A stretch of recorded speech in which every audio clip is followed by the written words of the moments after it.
समाज में काम करते हैं, यानी देश, समाज, इंसानियत, जनता के लिए जो काम करते हैं, राजनीति से अलग हटकर है। राजनीति इनको करनी नहीं करने दी। हम लोग चाहते हैं कि हम लोग एक देश के लिए जिस छत के नीचे हम लोग रहते हैं, इस छत के नीचे हम लोग सब परिवार की तरह रहते हैं। इस आसमान के नीचे भारत अपनी बॉर्डरी में यानी बाउंड्री में रहते हैं हम लोग, तो एक परिवार की तरह रहते हैं, एक दूसरे की ज़रूरत को अपनी ज़रूरत समझें। ये मैसेज देना हमारा मकसद था। और अगर मुसलमान कहीं पर पीड़ित है तो हिंदू को आगे आना चाहिए उसकी मदद के, और कहीं पर हिंदू पीड़ित है तो मुसलमान को आगे आना चाहिए। देखिए, मैं मुसलमान नहीं हूँ, मैं पहला व्यक्ति था मुसलमान नहीं हूँ, तब भी कह रहा हूँ मैं देख रेख में हमने ये एक भीड़ इकट्ठा नहीं किया, हमने लोगों को इकट्ठा किया समस्या समझने के लिए। और हम गांव-गांव जाकर, घर घर जाकर सब जो सामाजिक जो मुद्दों पर जो काम कर रहे हैं एनजीओ, उनके साथ मिलकर, उनके साथ खड़े रहकर।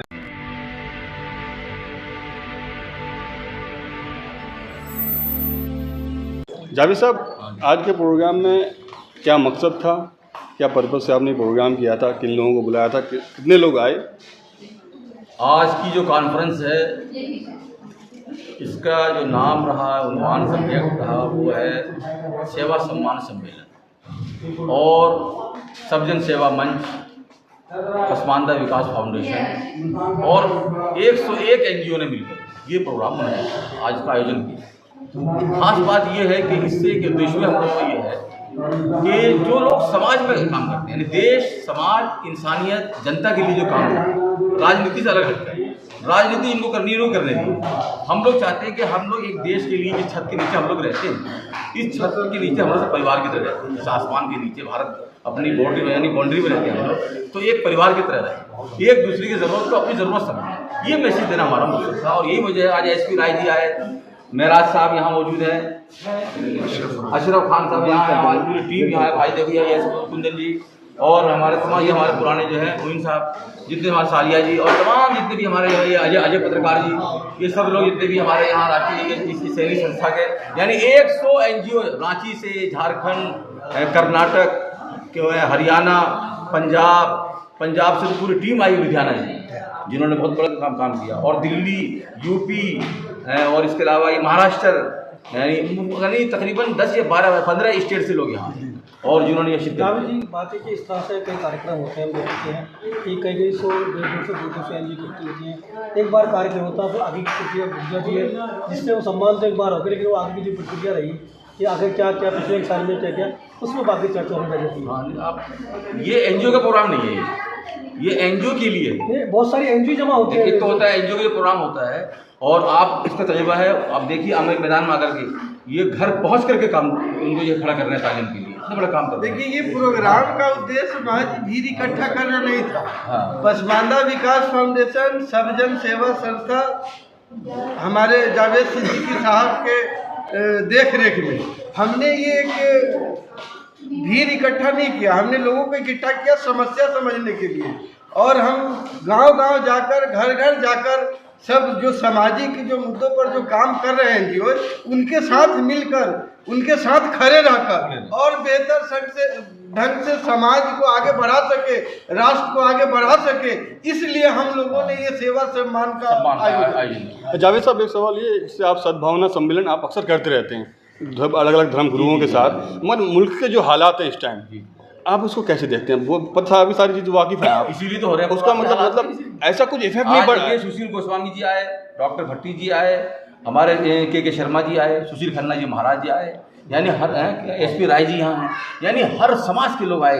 अगर हम ये कहेंगे कि मुल्क के हालात क्या है, भाई मुल्क के हालात ये हमारे जो है ये सरपरस्त हैं, हमारे संरक्षक हैं। पॉजिटिव इफेक्ट नहीं हो रहा है, पॉजिटिव इफेक्ट नज़र नहीं आ रहा है, जो पॉजिटिव इफेक्ट होना चाहिए वो नज़र नहीं आ रहा है। मैं थोड़ा सा ये हमारा एसपी राय सर मैं थोड़ा बोलना चाहता हूँ।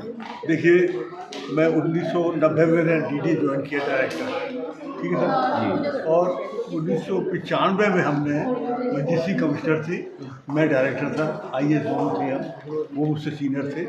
हमने ये तय किया कि एनजीओज़ को जगह बना के देनी चाहिए। एनजीओज़ के पास जगह नहीं है, ऑफिस रन करने के लिए ऑफिस नहीं है, उनके पास जगह नहीं है। तो हमने जो है, उस टाइम पर 9 से 60 कॉलोनी होती थी पूरे, और मैं अकेला डायरेक्टर था। हमने 100 जगह बस्ती विकास केंद्र बना के दिया एनजीओ को फ्री ऑफ कॉस्ट 100 रुपये के महीने के, 100 रुपये साल की, सिर्फ 100 रुपये साल का किराया लेकर और उनको दिया एनजीओ को जितना हमने बढ़ाया है, हमारे टाइम पर जितना एनजीओ बढ़ाया है कहीं भी कभी नहीं इतना बढ़ाया। तो हमने एनजीओ के लिए बहुत काम किया। जब तक इस माहौल में आप देश को क्या पैगाम देना चाहेंगे आखिरी समय? देश के लिए हम लोग ये कहना चाहेंगे कि हम अफवाह पे ध्यान न दें और हम कोई ऐसा काम ना करें जिससे हमसे दूसरी कौम चिढ़े। हम अगर मज़हब पर अमल कर रहे हैं दूसरों को चिढ़ाने के लिए नहीं, अल्लाह की, हम अपने पैगम्बर मोहम्मद सल्लल्लाहु अलैहि वसल्लम से मोहब्बत करते हैं तो दूसरों को चिढ़ाने के लिए नहीं, वो हमारा अपने ईमान का फरीज़ा है। तो हम अपने तमाम, चाहे वो मुसलमान हों या हिंदू समाज के लोग हों, हर यहाँ भारत का व्यक्ति कोई भी बाशिंदा है, उनको अपने धर्म के हिसाब से, अपने धर्म के अनुसार अपने अपने तमाम कर्म करने की उनको वो पूरी आज़ादी भारत का कानून देता है, संविधान देता है। तो इसलिए मैं ये कहना चाहूँगा कि हमारा कोई ऐसा अमल नहीं होना चाहिए जिसको रिएक्शन लोगों को महसूस हो और फिर भारत में हंगामा हो जाए। इसलिए बिल्कुल ये हंगामा नहीं होना चाहिए। जो चीज़ें हम लोग जब तक पहले की चीज़ों को नहीं भूलेंगे हम आगे नहीं बढ़ सकते। जो हम लोग पहले की चीज़ों को भूलना ज़रूरी है, जहाँ तकलीफ पहुँची है उसे भूल जाओ। वरना एक आदमी अगर उसने 40-50 साल निकाल दिए तो कोई कारोबार नहीं किया और फिर घर में बिस्तर पर बैठ जाएगा, मैंने कुछ नहीं किया, मैंने कुछ नहीं किया, मैंने कुछ नहीं किया, फिर वो आगे भी कुछ नहीं कर सकता है। वो 50 साल को भूल जाओगे मैंने किया नहीं किया, लेकिन आगे मेरी 50 साल की ज़िंदगी है तो मैं उसको कामयाब करूँ। ये भारत को बनाना चाहिए। मैं एक बात पे जोड़ना चाहता हूँ। देखिए यहाँ 2 समाज हैं, मेजॉरिटी हिंदू मुस्लिम। अगर मुसलमान कहीं पर पीड़ित है तो हिंदू को आगे आना चाहिए उसकी मदद, और कहीं पर हिंदू पीड़ित है तो मुसलमान को आगे आना चाहिए। देखिए मैं मुसलमान नहीं हूँ, मैं पहला व्यक्ति था मुसलमान नहीं हूँ, तब भी कह रहा हूँ मैं ये बात। मेरे को पूरे दिल्ली में क्या घिरना पड़ा। मैंने 1500 की ज़मीन मस्जिद के लिए वाला चीफ डायरेक्टर मैंने 1500 की ज़मीन दी थी। मुसलमान नहीं हूँ मैं, लेकिन मैं ये फ़ख्र से कह रहा हूँ कि मस्जिद के लिए जगह दी। तो मुझे बुला लिया गया, फजललाल खुराना मुख्यमंत्री थे, उन्होंने मुझे बुला के कहा साहब आप आर यू मुस्लिम? मैं सर मुसलमान नहीं। तो फिर ये आपने जगह कैसा रखी है? और मैंने उनको 1928 का कानून निकाल के दिया और दिखाया कि जहाँ पर भी एक कौम अगर 20% से ज़्यादा मेजोरिटी में है उसको धार्मिक स्थान का अधिकार है और उसको अंतर्गत पहले ये दी है। आप मेरा कुछ नहीं करते तो हमें एक फर्ज है हमारा। सांप्रदायिक मसला जो है ये राजनीतिक होता है, तो हम लोग इकट्ठा हुए कि समाज के सभी लोग सोचे समझे और समाज में किस तरह से अमन चैन से रहे, हम लोग उस पर विचार करेंगे। सारे एनजीओ को बुलाए हैं, फिर हम जाएंगे, संपर्क करेंगे कि देश में अमन कैसे कायम हो। ये जिम्मेदारी नागरिक की भी है।